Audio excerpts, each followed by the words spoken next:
Hay un pensamiento recurrente que ha dado vueltas a partir de lo que han sido las últimas enseñanzas y también aquellas que vendrán en Corinto, y que tiene que ver con esa disposición del creyente, esa disposición genuina a dejar de lado en el ejercicio de su libertad todas aquellas cosas que pudiesen hacer tropezar a otros, todas aquellas cosas que pudiesen afectar a otros.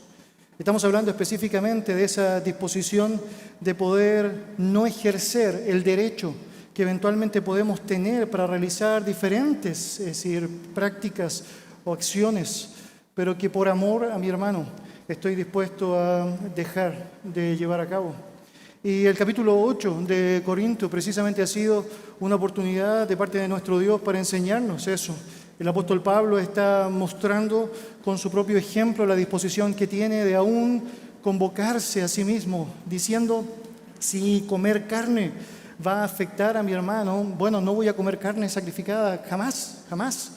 Y de alguna manera pensar cuán dispuestos estaríamos nosotros en beneficio de lo que significa la conciencia de nuestro hermano débil, hacer todo lo posible para que no se vea afectado con alguna práctica que eventualmente pudiese afectarle. Y avanzamos después al capítulo 9 y vimos los primeros versículos de este capítulo, y el propio apóstol Pablo otra vez está poniéndose como ejemplo y está compartiendo allá cómo él tiene el derecho a ser sostenido por la iglesia, el derecho a ser sustentado económicamente por la congregación, pero decide voluntariamente no hacer uso de ese derecho en los corintios mientras está con ellos allí, otra vez con el propósito de no hacer tropezar sobre todo a aquellos nuevos que estaban llegando y aquellos incrédulos que eventualmente podían verse afectados al saber que la iglesia estaba proveyendo económicamente para él en su ministerio. Y ahí un ejemplo increíble y con ello una gran enseñanza de parte del Señor. Por un lado, esa disposición que debemos tener a no hacer uso de nuestros derechos en beneficio de nuestros hermanos débiles dentro de la congregación, pero también la oportunidad que tenemos de no hacer uso de nuestro derecho cuando se trata de nuestra relación con incrédulos, quienes pueden ser tremendamente afectados positivamente al ver que estamos dispuestos a no hacer aquello que sabemos podemos en la libertad que tenemos en Cristo, pero que por amor a ellos estamos dispuestos a dejar a un lado. De hecho, la porción que vamos a ver la próxima semana específicamente apunta a aquello. Y vas a ver varios versículos como el 20 en donde Pablo dirá, me he hecho judío a los judíos, o el 21 en donde dirá a los que están sin ley como si él estuviese sin ley, y en el versículo 22 a los débiles débil para ganar a los débiles.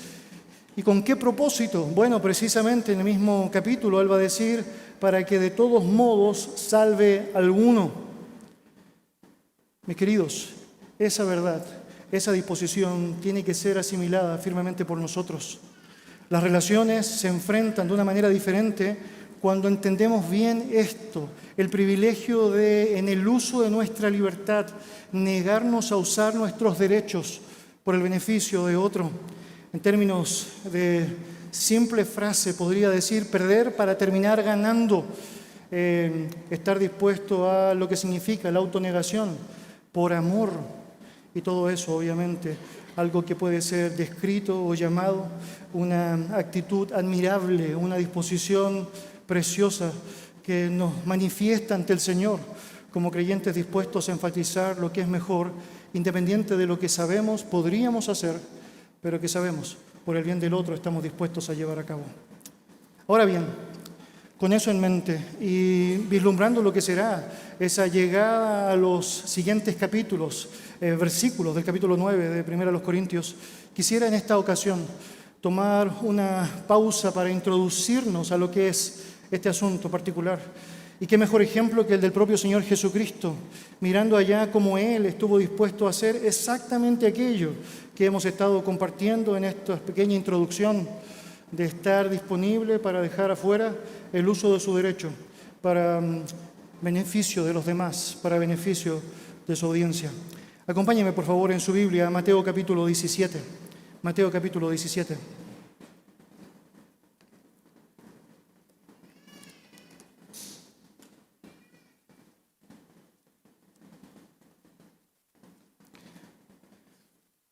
El relato que vamos a compartir en esta jornada, desde el versículo 22 al 27, es un texto que probablemente es conocido para muchos creyentes.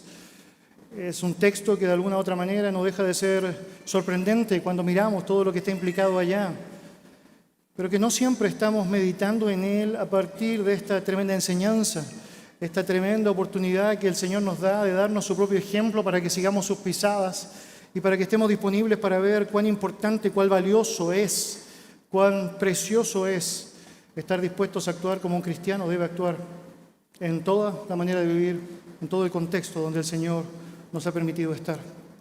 Versículos 22 al 27 de Mateo 17, leo para usted, la palabra del Señor dice así: Estando ellos en Galilea, Jesús les dijo: El Hijo del Hombre será entregado en manos de hombres y le matarán, mas al tercer día resucitará.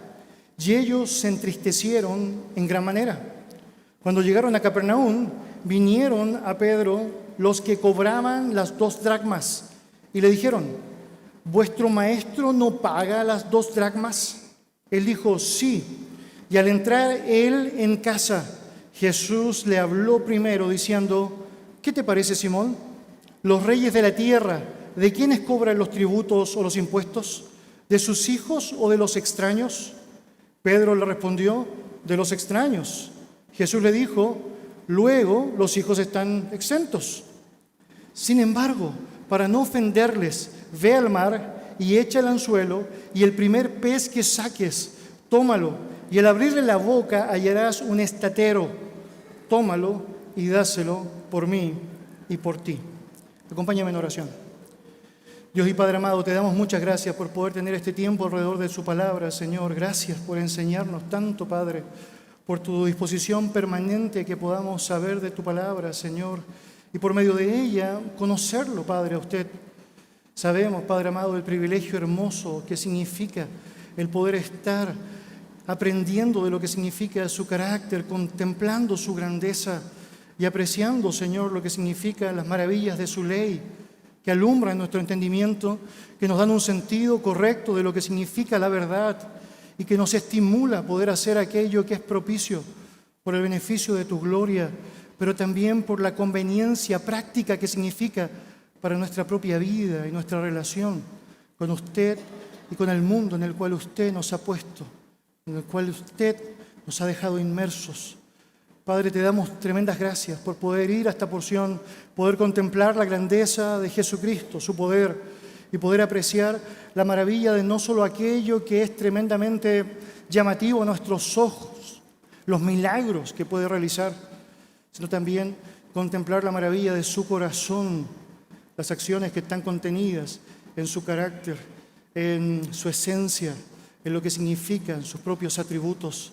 Gracias por Cristo, gracias, oh Dios, por tu palabra, gracias por el Espíritu Santo que nos guía al entendimiento de ella, y gracias, Dios, por darnos un lugar y una instancia como esta, para que juntos seamos convocados al ejercicio de ella. En el nombre de Jesús, amén, amén. En cronología, lo que está sucediendo aquí en la práctica es que Jesús y sus discípulos han estado viajando por diferentes lugares. Sabemos por contexto que han visitado a los alrededores de Tiro y Sidón y que también han pasado por la región de Cesarea de Filipos. Y van rumbo ahora a Jerusalén. En tiempo estamos básicamente a 6 meses de lo que será la muerte de nuestro Señor Jesucristo. Por lo tanto, se acerca a pasos agigantados lo que será este momento difícil, sabemos, para la vida de Él y sus discípulos. Y por cierto, esa es la razón por la cual Jesucristo está invirtiendo cada vez más tiempo en los discípulos y menos tiempo en las multitudes al acercarse a la muerte. La razón es que evidentemente Él quiere darle lecciones que sean importantes para ellos, que puedan asimilar de buena manera, que puedan dimensionar lo que significa aquello que está sucediendo y está por suceder, y que puedan estar preparados para ese momento en donde Él dejará esta esfera terrenal y ellos tendrán que gozar y disfrutar de la vida en comunión unos con otros, obviamente con la ayuda del Consolador. La palabra del Señor nos dice que está preparándoles, y lo que hace en los primeros versículos que acabamos de leer, 22 y 23, es fundamentalmente repetir por tercera vez a los discípulos lo que será el episodio que viene, este episodio de la muerte que Él tendrá que enfrentar. Por segunda vez, Él estará hablando en este relato sobre su resurrección, algo que los discípulos todavía no logran dimensionar con todo el peso que esto involucra. Pero claramente el Señor está disponible para enseñarles y animarles, prepararles, anticiparles de aquello que viene. Leo para usted y puede acompañarme en su Biblia, versos 22 y 23. La palabra señala: estando ellos en Galilea, Jesús les dijo: el Hijo del Hombre será entregado en manos de hombres y le matarán, mas al tercer día resucitará. Y ellos se entristecieron en gran manera. El énfasis en esta ocasión, en relación a los otros episodios en donde Él ha mencionado este momento que viene, es básicamente la certeza de esa pasión que está implicada en lo que será su muerte. Dice que Cristo será entregado en manos de hombres. La implicación de la palabra entregado ahí es traición. Esa es la razón por la cual algunas versiones bíblicas de hecho traducen específicamente ese texto allá o esa palabra como traicionado. El Hijo del Hombre será traicionado en manos de hombres. Por cierto, es la primera alusión directa a Judas sin mencionar su nombre, pero donde hay una implicación directa en la ejecución de una traición. En esa posición, dice el texto, es entregado en manos de hombres. Es decir, en la práctica lo que sabemos iba a ser entregado en manos de ancianos, de sacerdotes, de religiosos, escribas en el Sanedrín, y que ellos, por cierto, iban a entregarle luego a Pilato para llevar adelante lo que sería esta muerte. Hay un contraste allá precioso que sale bien, el hecho de no dejar de lado, ¿no?, entre el Hijo del Hombre descrito allá y los hombres, los simples hombres. El Hijo del Hombre con toda la implicación que tiene, su carácter, su función mesiánica, su grandeza, su esplendor. Y el hombre, el simple hombre, que tristemente no sabe hacer todo aquello que es bueno y que naturalmente iba a llegar al punto de matarle. Hombres corrompidos, hombres impíos, necesitados, por cierto, de la misma gracia que tú y yo hemos necesitado de parte de Dios. Y termina diciendo: le matarán, allá en aquella frase al comenzar el versículo 23. Nada iba a impedir que estos hombres malvados acabaran con lo que era la representación gráfica de su enemigo, Jesucristo. Y obvio que debe sorprenderte el pensar que Jesucristo está anticipando con tanto detalle lo que más adelante iba a suceder. Eso ya nos hace ver la grandeza de nuestro Dios. Al poder anticipar todo aquello, al poder mostrar su control soberano, es que nada escapa de aquello que Él tiene determinado. Y notamos allá como una mención más es descrita. En el versículo 23, más al tercer día dice: resucitará, resucitará. Como ya he mencionado, esto ya había sido dicho una vez antes, pero ellos claramente no están dimensionando todo lo que implica el concepto de resurrección. Por cierto que para cualquier persona que está interiorizada con la vida real, sabes algo de la muerte, sabes que llega el momento en donde debes dejar de vivir en la existencia terrenal, sabes que en algún momento específico algo así puede pasar y aún sabes que puede pasar de manera sangrienta, de manera durísima. Obvio, ellos sabían de otras personas que habían muerto por crucifixión. Pero cuando hablamos de resurrección, francamente, es decir, nadie estaba preparado en ese momento para saber qué significaba o cuáles eran las implicaciones abiertas de lo que eso implicaba. Y allá entonces hay dudas. Los pasajes paralelos nos dicen algunas cosas que vale la pena mencionar. En Marcos 9, por ejemplo, versículo 32, digo para ustedes, el texto dice allá: pero ellos no entendían esta palabra, es decir, escucharon lo que Jesús dijo, hacían como que sí, pero no lo entendían, francamente no lo entendían. También dice el texto en Lucas capítulo 9, versículo 45, que temían preguntarle sobre esas palabras, porque básicamente, es decir, no lo entendían y aparentemente tampoco querían quedar en evidencia como que no lo entendían. Lo que sucedía es que, tal como he mencionado, tenían mucha claridad en cuanto a lo que significaba la muerte, pero no tenían gran claridad en cuanto a lo que significaba la resurrección. Si tomamos como referencia la historia de Lázaro, que sabemos si en tiempo más iba a morir, y lo que es la conversación que tiene Jesús con Marta, quizás eso nos puede dar una luz de cuál era el entendimiento que ellos tenían sobre la resurrección. Jesús le dijo, estoy leyendo para usted Lucas 11, 23 y 24, tu hermano resucitará. Él, Jesús, le está diciendo aquello a Marta. Y Marta le dijo, yo sé que resucitará en la resurrección del día postrero. Es decir, había una asimilación, había un entendimiento de una resurrección final. Pero francamente, la idea de resurrección al tercer día, después de haber estado muerto, estaba ajeno al concepto de los discípulos, como la idea de la resurrección de Lázaro estaba también tan lejana al entendimiento de ellos como algo posible. Por eso no entendían, por eso no se animaban a preguntar, por eso, dice el texto en Mateo que estamos leyendo, se entristecen. Lo veían como algo distante y aquí la razón de la reacción que ellos están teniendo. Ahora bien, luego de aquella declaración tan increíble, en su exactitud, con detalles tan específicos, y que luego terminó sucediendo, el versículo 24 continúa con el relato y nos enseña sobre una detención que ellos realizan en Capernaum. Recuerden lo que acabo de mencionar al comienzo. Estamos hablando básicamente de un caminar, un peregrinaje que va a llevar a Jesús con los suyos, pasando muchos momentos de intimidad para aprender lo que es importante antes de que Jesús deje esta esfera terrenal. Y están acercándose camino a Jerusalén y allá se detienen, según el texto, en Capernaum. Vale la pena decir que Capernaum fue el centro de operaciones del ministerio de Jesús. Allí es donde la Biblia dice que Pedro tenía su casa. También Andrés, el hermano de Pedro, tenía su casa y fue donde se estableció con sus discípulos la mayor cantidad del tiempo de su ministerio. Y nuestro Señor Jesucristo está volviendo con ellos a esta zona, se detienen específicamente en este lugar y ahí es donde sucede aquello que es parte del relato específico que deseo compartir con ustedes en esta ocasión. Vaya conmigo entonces, versículo 24 de la Biblia. Y vamos a hablar sobre esta escena particular en donde hay personas que están tratando de preguntar cuál es la actitud que Jesucristo tiene en una acción tan concreta y práctica como el pago de una ofrenda o el pago de un impuesto específico.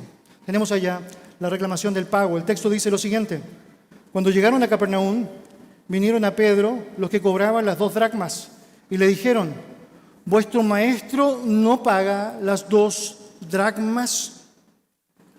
Bueno, ya mencionado, pues han llegado a Capernaum, entonces la Biblia nos dice que los encargados de cobrar las 2 dracmas acuden a Pedro con una interrogante particular. Esa interrogante es específica, es decir, vuestro maestro no paga las 2 dracmas. Y debería decir que nos ayuda a pensar un poquito a qué se refiere esto que está siendo descrito allá para poder tener un entendimiento más amplio de la escena. Se trata fundamentalmente de un pago, es lo que nos dice el texto. Y se trata de un pago que implicaba una moneda específica llamada dracma. Ahora, hay una historia para eso.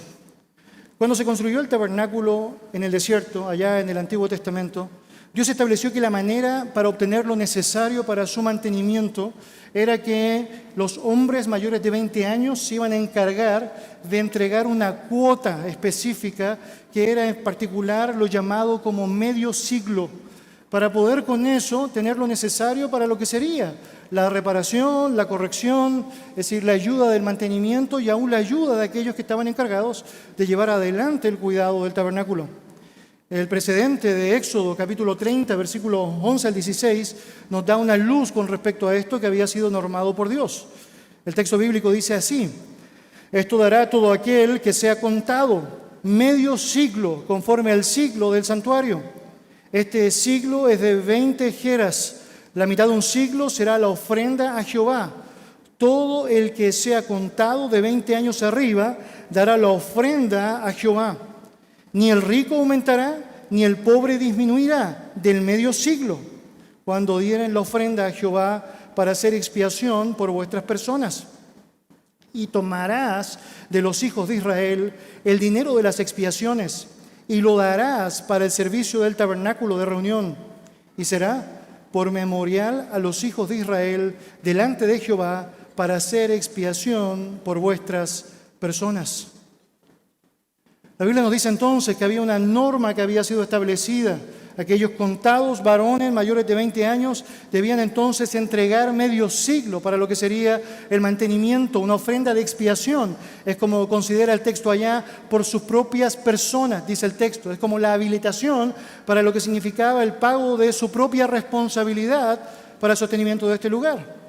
Y así fue como aconteció. Y la historia nos dice que durante el reinado de Salomón, este tabernáculo dejó de ser tabernáculo en la práctica movible, andante, y lo que tenemos ahora es la construcción de un templo, lo que se conoce como el primer templo o el templo de Salomón. Y tenemos allá específicamente el relato en la Biblia de aquella situación específica en los libros de Samuel y Reyes. Esto es lo que se conoce como el primer templo, que sabemos es reconstruido o destruido, en el 586 por el imperio babilónico. Jeremías capítulo 52 nos da detalles de aquello. Sabemos también por el relato bíblico que después de la cautividad esto termina a ser o empieza a ser reconstruido. Y Esdras capítulo 1, versículo 1 en adelante nos da luz con respecto a lo que allá sucedió. Ese segundo templo, también considerado o llamado el templo de Zorobabel, aparece descrito en las historias de los últimos profetas que tenemos nosotros antes de terminar el Antiguo Testamento.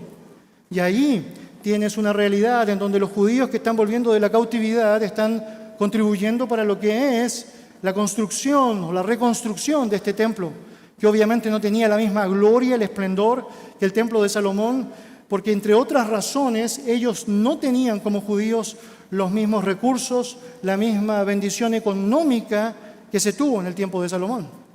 De hecho, hay un relato interesante en el libro de Nehemías, cuando él mismo se encarga de modificar esta cifra que había sido normada por Dios del medio siglo y lo lleva básicamente a un tercio de siglo, dice el texto en Nehemías capítulo 10, versículo 32, para que aquellos que naturalmente sabíamos estaban en una condición mucho más distante de un favor económico pudiesen también contribuir.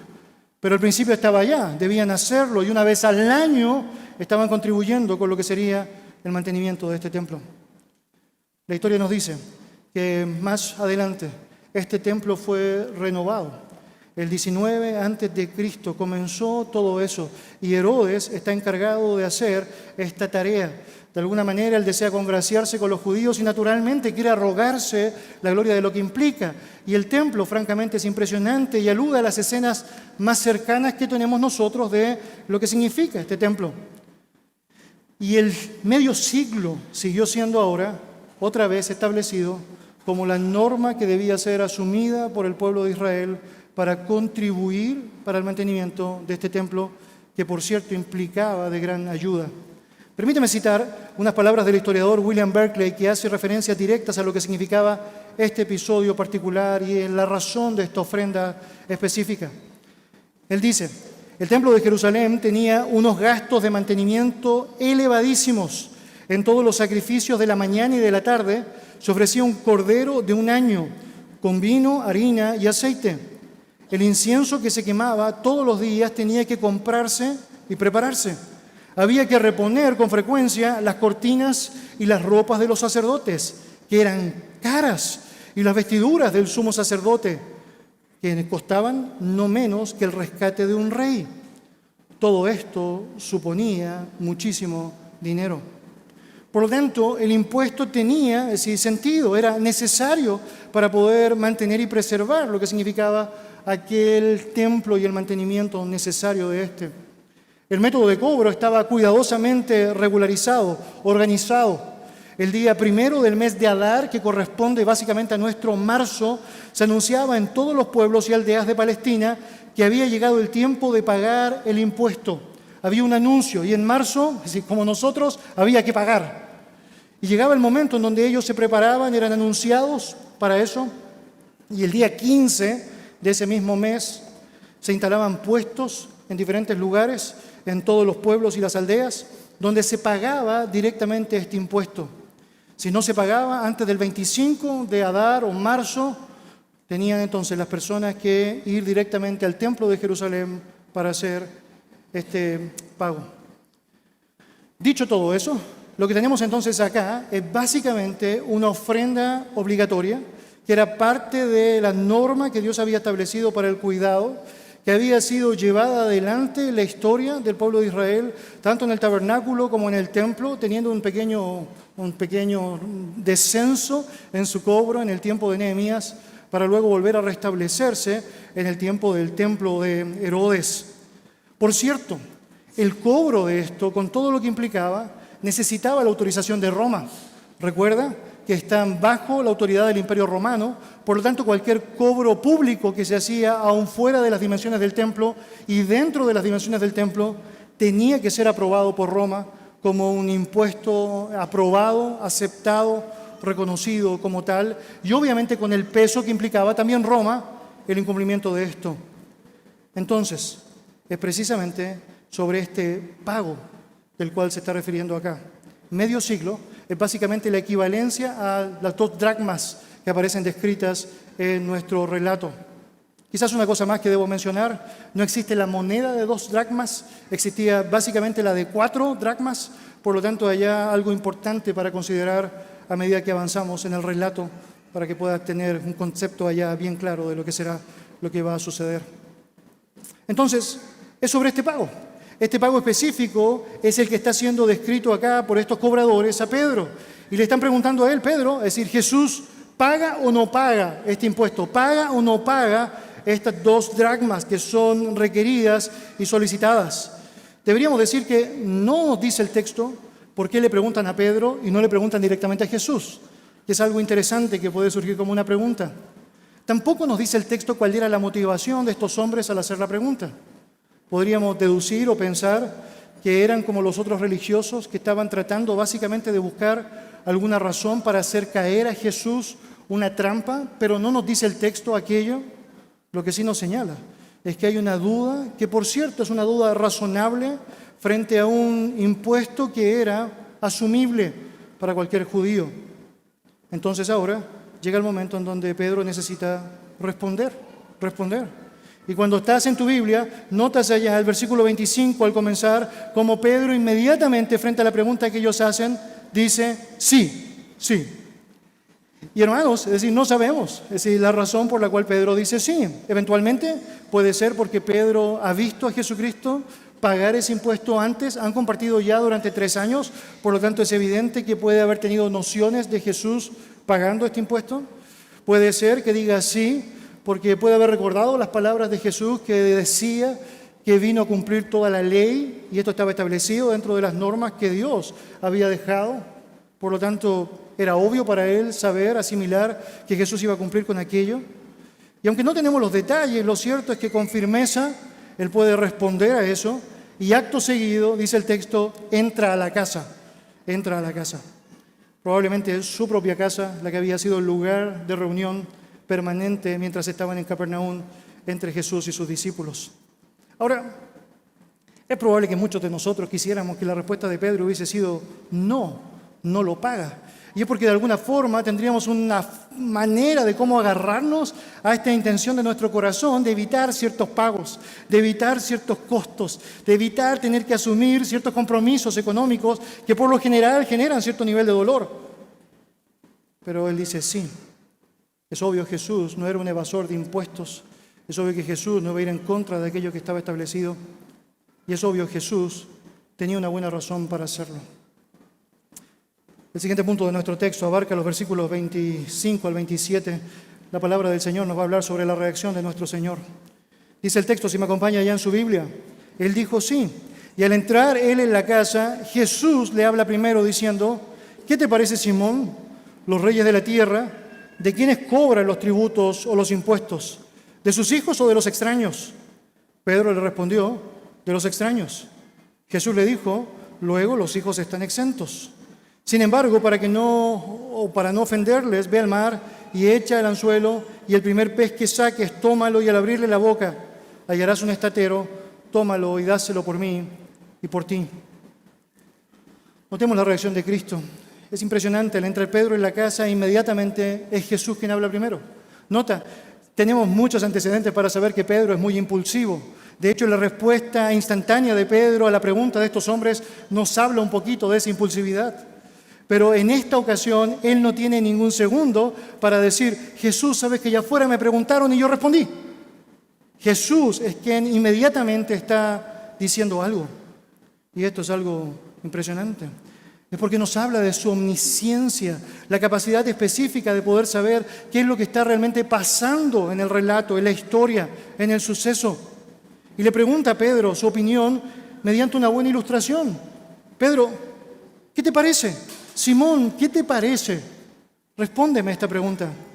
Los reyes de la tierra, ¿de quiénes cobran los impuestos? ¿De sus hijos o de los extraños? El Señor quiere dejar en claro que, estrictamente hablando, Él no está bajo obligación de pagar ese impuesto. Los miembros de la familia real, claramente en el contexto histórico, no estaban, es decir, llamados o convocados a ser quienes pagaban los impuestos. Básicamente los miembros de la familia real eran quienes disfrutaban de los impuestos, eran quienes se alimentaban producto de los impuestos y daban rienda suelta a cualquiera de sus deseos producto de la llegada de los impuestos del resto. Los miembros de la familia real no eran gravados con esto, sino que eran mantenidos por los impuestos que otros se encargaban de pagar. Frecuentemente los reyes no imponían esta responsabilidad a sus propios hijos. De hecho, frecuentemente ni siquiera lo hacían a sus propios ciudadanos. La norma era que naciones que eran dominadas por ellos tenían que pagar impuestos específicos. Pero aún, si tu propia nación tenía que hacerlo, obviamente tus hijos no estaban incluidos allá. Todos debían pagar, menos ellos. Mis queridos, Jesús es completamente divino.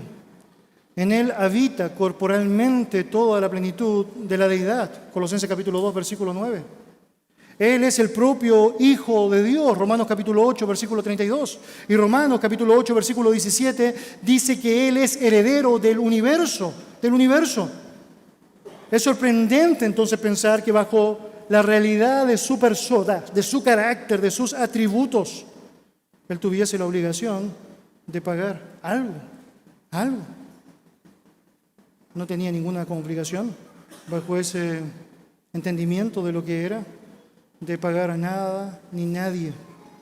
En su posición divina, como la segunda persona de la Trinidad, Jesús no estaba ligado a ninguna cosa específica, ninguna cosa terrenal o regla impuesta a los humanos. Y Él trata de dejar esos puntos claros. Él trata de enfatizar aquello de una manera bien ilustrativa a los ojos de Pedro. La respuesta de Pedro a la pregunta que Jesucristo hace naturalmente es obvia, ¿no? De los extraños. Obviamente los reyes cobran de los extraños. No le cobran a sus hijos. Siguiendo esa lógica, Dios es el Rey del universo. Por lo tanto, Jesús no debería pagar absolutamente nada. De hecho, si somos específicos en el relato, el templo era de Dios. ¿Recordarán la escena de Jesucristo expulsando a los cambistas? Dice que Él tuvo el celo por la casa de Dios. Era el templo de Dios. Por lo tanto, era evidente que en términos concretos, Él como Hijo de Dios no debería pagar nada.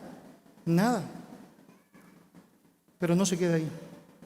Y creo que de alguna manera es el punto que necesitamos enfatizar. Él no ejerce el derecho natural y soberano que tenía. Él no ejerce de ninguna manera la lógica de la argumentación para tratar de persuadir y convencer al resto de que francamente Él no tenía ninguna responsabilidad de poder pagar aquello. Pero lo hace. Mira el verso 27. Sin embargo, para no ofenderles, ve al mar y echa el anzuelo. Y el primer pez que saques, tómalo. Y al abrirle la boca hallarás un estatero. Tómalo y dáselo por mí y por ti. Nota cómo comienza todo. Para no ofenderles, para no ser de tropiezo, para no escandalizarlos. Es la misma palabra en griego, escandalizo, para no afectar a los judíos. Voy a pagar. Jesús podía haber usado su condición como hijo del rey para demostrar ser eximido del pago, pero no lo hizo para no ofender al resto, para no ser un estorbo en la posibilidad de que ellos pudiesen realmente ver en Jesús un hombre íntegro, un hombre digno de cualquier gran atributo, de cualquier gran reconocimiento. Precisamente esto es lo que pasa, ¿no? Personas alrededor de Cristo están diciendo, este hombre nos habla no como los escribas. Hay una sabiduría especial en la manera que él tiene de hablar, pero también hay una actitud especial en la manera que él tiene de vivir. Él estaba más comprometido, no con la idea de imponer a ellos su derecho, sino con todo lo que fuese necesario para que ellos se dieran cuenta de su necesidad de reconocerle a Él como el Rey de Reyes, el Señor de Señores, como el Señor y el Salvador de sus vidas. Y allí estaba su motivación. Matthew Henry señala: la prudencia y la humildad cristianas nos enseñan a ceder de nuestro derecho, en algunos casos antes que dar ofensa por insistir en defenderlo. Nunca hemos de apartarnos de nuestro deber por miedo a causar ofensa. De nuestro deber, note, nunca debemos apartarnos por miedo a causar ofensa. Siempre debemos hacer lo que es correcto, si es nuestro deber. Pero note, hemos de negarnos a nosotros mismos y a nuestros derechos seculares antes de dar ofensa a nadie. Cuando se trata de la libertad cristiana, cuando se trata de aquello que Dios no ha mandatado ni ha prohibido, hermano querido, hermana querida, tienes el privilegio de poder negarte a ese derecho para poder privilegiar el hecho de que nadie sea ofendido. Hay un propósito para eso, por cierto. Y el propósito es que ellos puedan ver en ti una persona digna, una persona a quien esperan escuchar, una persona de quien pueden saber la verdad del Evangelio que tanto necesitan. Ahora, ¿cómo Jesús hizo esto? ¿Cómo pagó? Bueno, usó su poder sobrenatural, usó lo que sabía usar perfectamente. Y le dijo a Pedro: ve al mar y echa el anzuelo, y el primer pez que saques, tómalo, y al abrirle la boca hallarás un estatero. Tómalo y dáselo por mí y por ti. Algunas interpretaciones al respecto tratan de hacernos pensar que es una buena idea asumir que el Señor está enseñando a Pedro que a través de lo que él sabía hacer, la pesca, a través de lo que era el ejercicio de su trabajo, él debía pagar lo que era necesario. Y probablemente es una buena aplicación que podemos desprender para nuestra vida. Pero lo que resalta a la luz de lo que significa este texto es mostrar el poder soberano de Cristo, esta capacidad que Él tiene para hacer lo que sea necesario y hacerlo con tal nivel de precisión que otra vez nos impacta. Nota allá, le dice Pedro: anda a pescar, lanza el anzuelo, y nota, no dice el primer, segundo, tercero, cuarto o quinto pez que salgan allá juntos y debes escoger alguno de ellos. No dice tienes que estar toda la tarde y alguno de ellos lo tendrá. Dice el primer pez, inmediatamente que pesques, debes tomarlo y debes mirar su boca y debes encontrar allá un estatero. El estatero, mis queridos, era el nombre que se le daba específicamente a una moneda que equivalía a 4 dracmas. Es decir, específicamente iba a encontrar dentro del primer pez que iba a pescar lo suficiente para poder pagar tanto lo que le correspondía a él como judío, como aquello que eventualmente le correspondía también a Pedro. No solamente paga por mí, también paga por ti, dice el Señor a Pedro. Hermanos, las criaturas más lejanas, ya sea decir el mar o del cielo, están al alcance de la mano de nuestro Dios. Es evidente que están lejanas para nosotros. Es evidente que nosotros no podemos palparlas de la manera que nosotros quisiéramos. Es evidente que intentamos muchas veces jugar con nuestros hijos, atrapar mariposas o quizás algún ave en algún lugar, y por lo general salimos perdiendo porque no funciona. Pero hermanos, cuando hablamos de Jesucristo, hablamos de algo, de alguien en quien todo fue puesto bajo sus pies, quien tiene la autoridad soberana sobre la creación, quien puede hacer al viento que calle y enmudece, que puede decir al viento, al mar, que deje de rugir y deje de hacerlo. El Dios soberano que puede partir el mar, que puede detener el sol, un Dios soberano que puede hacer básicamente que personas que están muertas en sus delitos y pecados puedan venir al entendimiento del Evangelio a través de la vida que solamente Él puede dar. Y allá está. Usted y yo podríamos pensar en esta historia como una gran oportunidad para tratar de intentar con la pesca, puede ser. Usted y yo podríamos pensar lo fabuloso que sería ir a tomar un pescado, sobre todo con las grandes costas que tenemos en Chile, y poder sacar de allí todo lo necesario para poder pagar los compromisos que eventualmente podríamos tener. Pero allá tienes a Jesús, que no tiene ninguna posesión material, pero que toma lo que tiene, su poder soberano y grandioso. Un corazón tremendamente humilde y prudente, una negación de su propio derecho para tratar de enfatizar el beneficio de otros para hacer lo que está haciendo.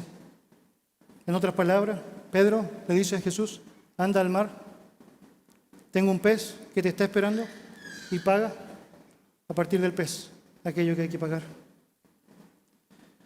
Mis queridos, las Escrituras nos describen a Jesús como un hombre tremendamente valiente, defendiendo con tremenda solidez, osadía, tremendo valor, todo aquello que implicaba los fundamentos teológicos, que por cierto estaba dispuesto a apoyar, defender y obviamente profesar.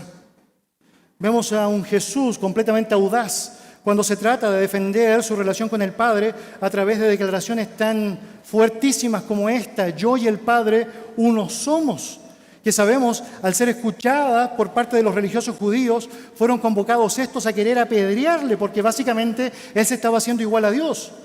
Y la razón por la que Jesús lo hacía y no titubeó en decirlo es porque realmente era la teología correcta. Y cuando se trata de la verdad de Dios, no transamos, no hay nada que hacer, no cedemos frente a ese derecho de defender su verdad, el poder de su palabra, el poder de su verdad graficada a través de lo que nos ha enseñado. Y allá no claudica, no titubea, bajo ninguna perspectiva deja de lado lo que eso significa. Vemos a Jesús defendiendo una idea que para nada era popular en su tiempo, hablando de la verdad del carácter de Dios, manifestando lo amoroso y lo misericordioso que era, por ejemplo, para con los indefensos. Y hacia las mujeres impuras, y hacia las mujeres impuras. Incluso vemos a Jesús defendiendo la adoración auténtica en el templo, al volcar allí las mesas a los cambistas, a los vendedores de palomas, básicamente porque había un celo por la verdad que no iba a hacerle titubear en ningún momento, bajo ninguna perspectiva. Es que eso no se deja de ejercer, eso no se deja de defender. Pero mis queridos, cuando se trata de aquellos derechos de la libertad, cuando se trata de aquello que no está demandado en la Escritura como un mandato o una prohibición para ti o para mí, cuando se trata del ejercicio de nuestra libertad, allí puedes entregarlo todo. Y la razón por la cual puedes hacer eso es porque hay un beneficio precioso. Y el beneficio es que otros puedan, a través de tu ejemplo, conocer el valor precioso del Evangelio, el valor precioso y el impacto precioso de la vida cristiana, de la obra de Cristo en ti. ¿Nos preocupamos lo suficiente como para estar disponibles para sacrificar nuestros privilegios, incluso esos derechos de la libertad bíblicamente establecidos de alguna manera a través de estas áreas grises que Dios nos permite hacer, a través de principios? Y la respuesta es aquella que debes dar. ¿Estás lo suficientemente comprometido con tu hermano para poder hacerlo? ¿Estás lo suficientemente comprometido para poder dejar de usar derechos que eventualmente tienes en tu libertad por el beneficio de que incrédulos puedan conocer el mensaje del Evangelio y no sean estorbados por ti? Y debes responder. Hermanos, a lo largo de la historia ha habido un gran debate en relación a lo que significa la actitud que los creyentes deberían tener en el contexto en el cual se mueven. ¿Cuál debería ser la manera en cómo nosotros deberíamos movernos sabiendo que no somos de este mundo, sabiendo que somos ciudadanos celestiales, mientras estamos en este peregrinaje terrenal? ¿Cómo deberíamos actuar? ¿Cómo deberíamos proceder? ¿Cuál debería ser incluso la relación con la política o con las normas políticas? ¿Cuál debería ser la actitud que deberíamos tomar sobre impuestos, incluso impuestos abusivos ante nuestros ojos o injustos frente a lo que podría significar el uso de algunos gobiernos de recursos específicos? Y yo debería decir, la Biblia nos dice mucho sobre eso. Y Jesucristo nos enseña mucho sobre eso. Pero probablemente una buena forma de terminar es pedirle que me acompañe a donde estuvimos en nuestro devocional. Vaya a 1 de Pedro, capítulo 2, por favor. 1 de Pedro, capítulo 2.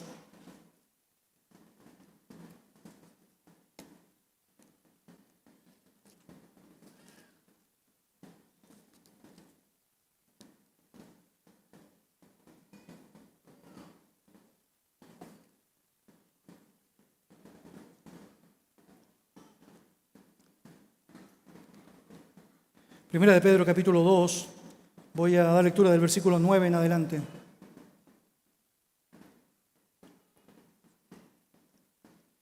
La palabra del Señor dice así: Mas vosotros sois linaje escogido, real sacerdocio, nación santa, pueblo adquirido por Dios. Y hermanos, si usted quiere animarse de alguna manera, aquí tiene buenas razones para animarse en Cristo y solo Cristo, lo que a Él le ha permitido ser, en honor a lo que significa el compromiso del Padre de salvarle y de darle una nueva naturaleza y una nueva condición, una nueva realidad. Y la Biblia dice, sois linaje escogido, real sacerdocio, nación santa, pueblo adquirido por Dios. Y probablemente bajo esa terminología usted entonces podría decir, utilizando las mismas palabras de Jesucristo, bueno entonces, es decir, no tengo ninguna razón para tener que depositar, pagar, asumir cobros, impuestos, pagos específicos allá. Pero nota que el énfasis del texto no tiene que ver con aquello que tú dejas de hacer en el ejercicio de tu libertad, sino que el texto tiene que ver con aquello que estás dispuesto a realizar en beneficio de aquello que el Señor ha compartido. Dice que el hecho de ser linaje escogido, real sacerdocio, nación santa, pueblo adquirido por Dios, es para que anunciéis las virtudes de aquel que os llamó de las tinieblas a su luz admirable. Vosotros que en otro tiempo no erais pueblo, pero que ahora sois pueblo de Dios, que en otro tiempo no habíais alcanzado misericordia, pero ahora habéis alcanzado misericordia. Amados, yo os ruego como extranjeros y peregrinos que os abstengáis de los deseos carnales que batallan contra el alma, manteniendo buena vuestra manera de vivir entre los gentiles, para que lo que murmuran de vosotros como de malhechores glorifiquen a Dios en el día de la visitación al considerar vuestras buenas obras. Hermanos, es precioso todo aquello que el Señor está diciendo allá, porque nos está poniendo en el lugar donde debemos estar. Él nos ha dado una condición que sabemos es preciosa en Él, es admirable en Él, pero tiene un propósito. Y el propósito es para que tú y yo podamos, en este lugar donde estamos, en este país donde hemos sido puestos, anunciar las virtudes de aquel que nos llamó de las tinieblas a su luz admirable. Por cierto, no eres un ciudadano de esta tierra, eres un ciudadano del cielo. Estás temporalmente en este lugar, pero el propósito está allá. No es la exigencia de tus derechos, sino más bien la disposición a negar de ellos si es necesario, con tal de que alguien pueda conocer a Cristo. El verso 10 dice que aunque no éramos pueblo, ahora somos pueblo, Él ha cambiado nuestro estado. El verso 11 enfatiza la diferencia y señala nuestra condición de extranjeros y peregrinos. No somos de acá y estamos de paso. Esto es francamente temporal. Y en esa condición se señala que debemos ser buen ejemplo para los demás. Dice el texto que debemos abstenernos de los deseos carnales que batallan contra el alma, para que aún aquella gente que se burla de nosotros en un momento específico pueda darse cuenta de lo valioso de nuestro testimonio de integridad y puedan considerar a Dios en el día de su visitación. Mientras usted está en el mundo, y esta es la premisa, hay un orden, y ese es permanecer lejos de la contaminación del mundo, y hay un mandato que implica vivir una vida tan honesta en medio de las personas, al punto que no encuentren nada malo que criticar. Nada malo que criticar. Y un aspecto de eso lo vemos a medida que avanzamos en el texto. Mira versículo 13, por favor. Sometiéndonos a toda institución humana. El texto allá es claro para señalar aquello. Dice allá la palabra, por causa del Señor, someteos a toda institución humana, ya sea al rey como a superior, y a los gobernadores como por él enviados para castigo de los malhechores y alabanza de los que hacen bien. Porque esta es la voluntad de Dios. Note que haciendo bien hagáis callar la ignorancia de los hombres insensatos, como libres, pero no como los que tienen libertad como pretexto para hacer lo malo, sino como siervos de Dios. Honrad a todos, amad a los hermanos, temed a Dios, honrad al Rey. Y tiene profundo peso pensar en eso cuando sabemos que la autoridad imperante era Nerón, con toda la maldad que sabemos aplicó a los cristianos y con toda la odiosidad natural que tu carne quisiera lanzar hacia una persona como él. Y el Señor dice, hey, tienes que vivir bien, tienes que actuar bien, tienes que ser un ejemplo vivo de una actitud correcta. No debemos reclamar nada ni permitirnos nada que pueda ser un mal ejemplo para los demás. Hermanos, las personas en el mundo en el que estás te van a calificar como alguien honesto, íntegro, con una moralidad buena o aceptable, en la medida de que esto tenga que ver con lo que ellos entienden como algo correcto. Y son las mismas normas y leyes que se han establecido para los hombres, que califican específicamente aquello. Y si no están estas normas abiertamente en contra de Dios, como enseña la Escritura en Hechos capítulo 4, el capítulo 5. Digo otra vez, si estas no están abiertamente en contra de lo que Dios ha establecido, hermano, tiene el privilegio de poder cumplirlas, El hombre ha establecido que una norma para los ciudadanos de un lugar específico es pagar impuestos. Y eventualmente tú podrías considerar que este pago de impuestos puede ser injusto, usurero, mal utilizado, pero lo cierto es que las normas morales de este mundo califican a un buen ciudadano como alguien que paga correctamente sus impuestos. Por lo tanto, paga tus impuestos. Y de pronto vas a decir, pero es que es demasiado. Y de pronto debes decir, vale la pena, aunque sea demasiado. Y es porque ser una persona reconocida en el contexto en el que estás como alguien que cumple con sus compromisos habla tanto de tu Dios como de ti. Ahora todo eso toma mayor sentido cuando te das cuenta que el contexto en donde todo eso se está solicitando en el pasaje es tan terrible, Acompáñame a Romanos capítulo 13, por favor. No pierda a Pedro, acompáñame a Romanos capítulo 13.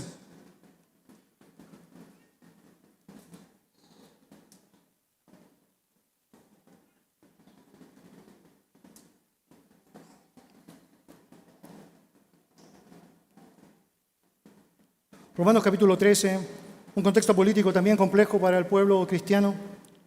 Mira lo que dice allá, versículo 1, sométase toda persona a las autoridades superiores, porque no hay autoridad sino de parte de Dios, y las que hay por Dios han sido establecidas. De modo que quien se opone a la autoridad, a lo establecido por Dios resiste, y los que resisten acarrean condenación para sí mismos. Porque los magistrados no están para infundir temor al que hace el bien, sino al malo. ¿Quieres pues no temer la autoridad? Haz lo bueno y tendrás alabanza de ella. Nota lo interesante de eso, haz lo correcto ante los ojos de la autoridad y vas a tener alabanza de ella. Note, porque es servidor de Dios para tu bien, pero si haces lo malo, teme, porque no en vano lleva la espada, pues es servidor de Dios, vengador, para castigar al que hace lo malo. Por lo cual es necesario estarle sujetos, no solamente por razón de castigo, sino también por causa, note, de la conciencia.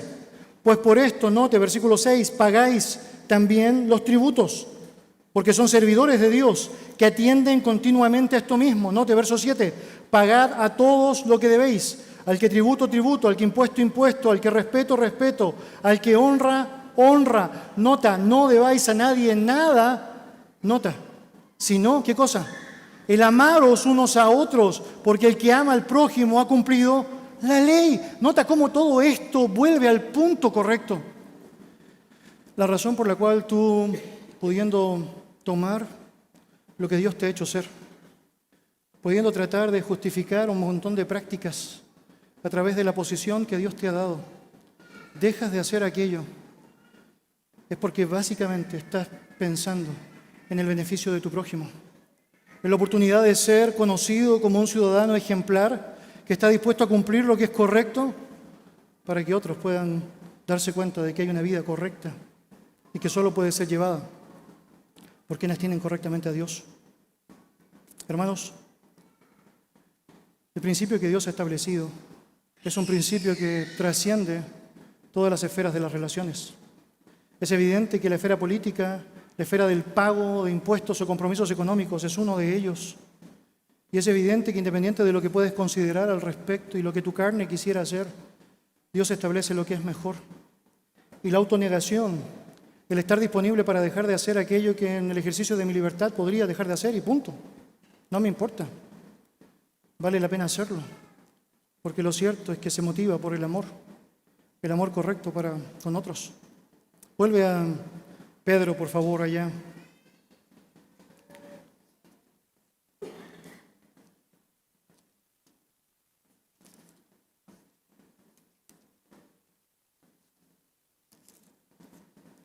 Vuelva a nuestro texto allá, 1 de Pedro, capítulo 2. Y mira lo que dice la palabra del Señor allá, verso 18. Dice, criados, estad sujetos con todo respeto a vuestros amos, no solamente a los buenos y afables, sino también a los difíciles de soportar. Porque esto merece aprobación. Si alguno a causa de la conciencia delante de Dios sufre molestias, padeciendo injustamente, ¿Nota lo que está diciendo? Y otra vez, te puedes llenar de un listado de tus derechos en el ejercicio de tu libertad. Y podrías tratar de empezar a reclamar esos derechos en el ámbito laboral. ¿Y qué es lo que Dios está diciendo allá? Hey, debes estar sujeto con todo respeto a vuestros amos. Y no está diciendo que los amos son amos afables, buenos. Es decir, hay amos, según la Biblia, que son difíciles de soportar. Efesios capítulo 6. Y debes hacerlo. Y la razón por la que lo haces, nota lo que dice, es básicamente porque eso merece aprobación. Si alguno a causa de la conciencia delante de Dios sufre molestias padeciendo injustamente. Te niegas al ejercicio de tu derecho de la libertad básicamente porque estás pensando en cómo de alguna manera puedes impactar a tu jefe haciendo el bien, aunque intenta constantemente de empujarte hacia el mal. Precioso. Mira cómo sigue diciendo. Versículo 20. Pues qué gloria es si pecando sois abofeteados y lo soportáis. Mas si haciendo lo bueno sufrís y lo soportáis, esto ciertamente es aprobado delante de Dios. Avance conmigo, por favor, al capítulo 3, versículo 1.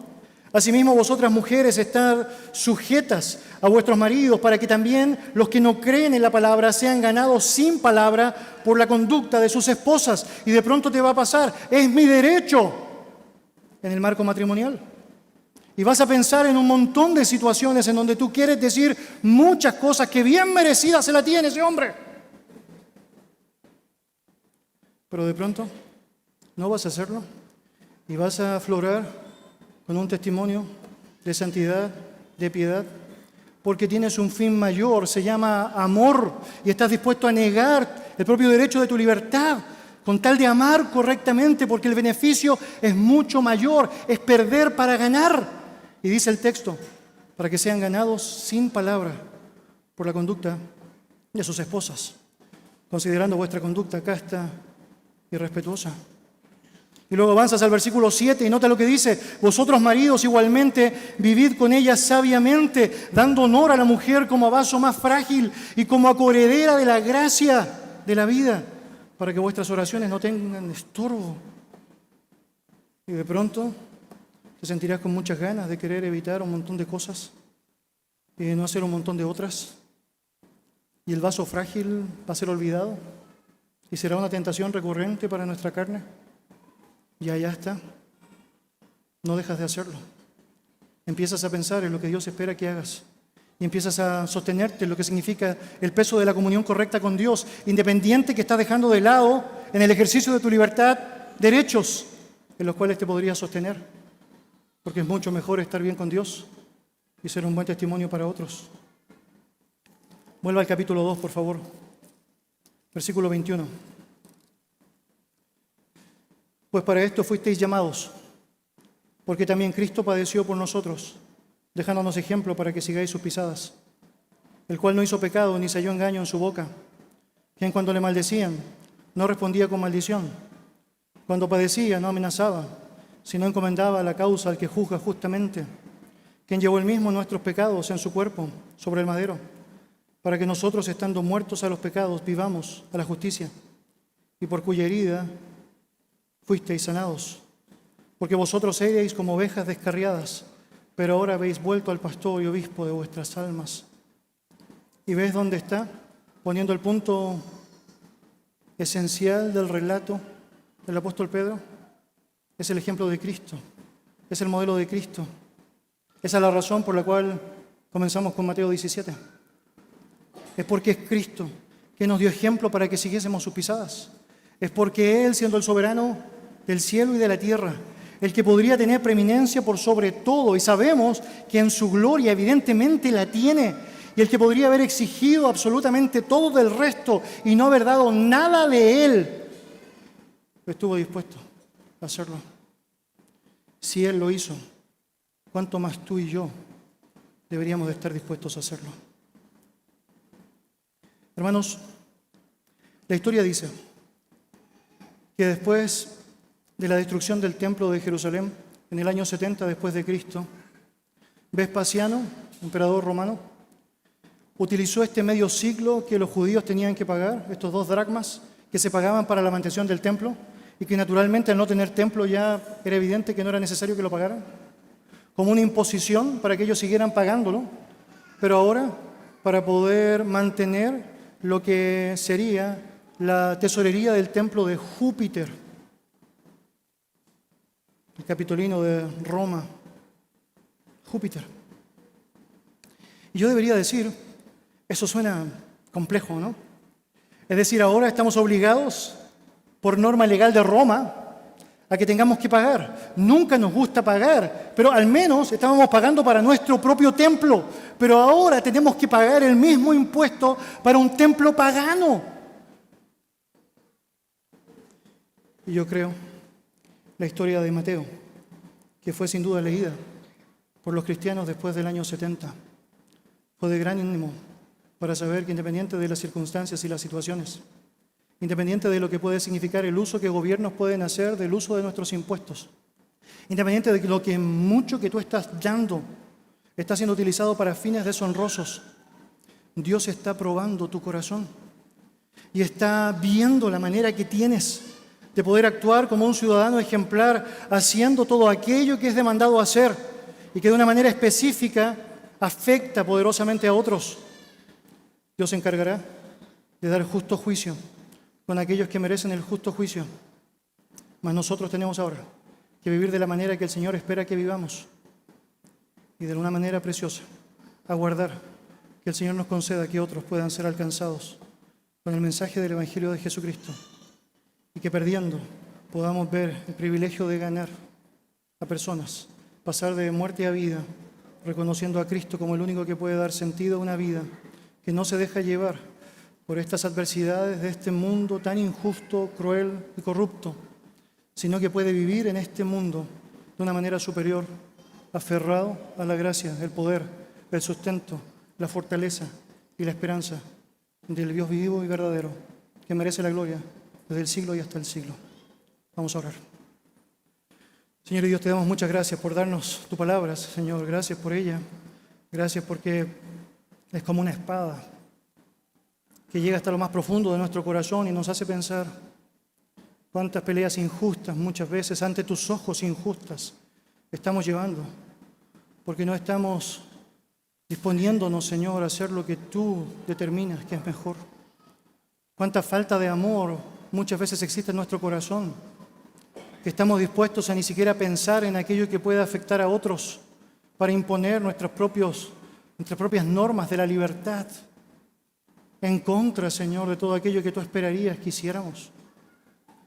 Oh Dios y Padre amado, sabemos las demandas son altas, Padre, tu estándar es alto y es imposible para nosotros poder cumplirlo en nuestra propia y humana capacidad. Pero te damos gracias porque no solamente nos dices lo que hay que hacer, nos dices cómo hay que hacerlo, sino que también te encargas de darnos lo necesario para tener el poder tuyo para ejecutarlo, Señor. Y Dios y Padre amado, te damos gracias por Cristo. Gracias por el ejemplo precioso que nos da al mostrarnos no tan solo su capacidad de estar dispuesto a dejar el uso de su derecho para hacer lo que puede generar un buen testimonio en otros, sino también para mostrarnos su poder graficado en aquello. Y es porque nos da tremenda expectativa saber que mientras hacemos lo que usted quiere, aunque sea un costo para nosotros, podemos ver su poder manifestado a través del efecto, el impacto, el resultado, Señor, que tú puedes provocar. Señor y Dios amado, queremos ser testigos de lo que tú puedes ser a través de nosotros y te rogamos, Señor, nos uses como buenos embajadores tuyos, llevando en este lugar, en este país, en este entorno, Señor, en el cual tú has permitido que estemos juntos en esta época de nuestras vidas, el testimonio de Cristo, y que haciendo bien hagamos callar la insolencia de muchos, la inconsistencia de muchos, la necedad de muchos, y que esos muchos, Señor, puedan volcar ese corazón de rechazo a la verdad, en cercanía a esa verdad que tanto necesitan como nosotros la necesitamos. Señor, ayúdanos a entender que por sobre cualquier demanda que quisiéramos establecer, de cualquier derecho que quisiéramos imponer, tenemos una misión clara y la forma correcta es comunicar ese evangelio que cambia el corazón y que a partir de aquello cambia la vida plena, Señor, de las personas que nos rodean. Te pedimos por la salvación de nuestro país, por la salvación de los líderes, los que están en eminencia, por la salvación de todos los hombres. Y lo hacemos confiados en que ese poder que puede sacar un estatero de la boca del primer pez puede hacer, transformando el corazón endurecido de alguien que se ha negado a ti. En el nombre de Jesús oramos. Amén. Amén.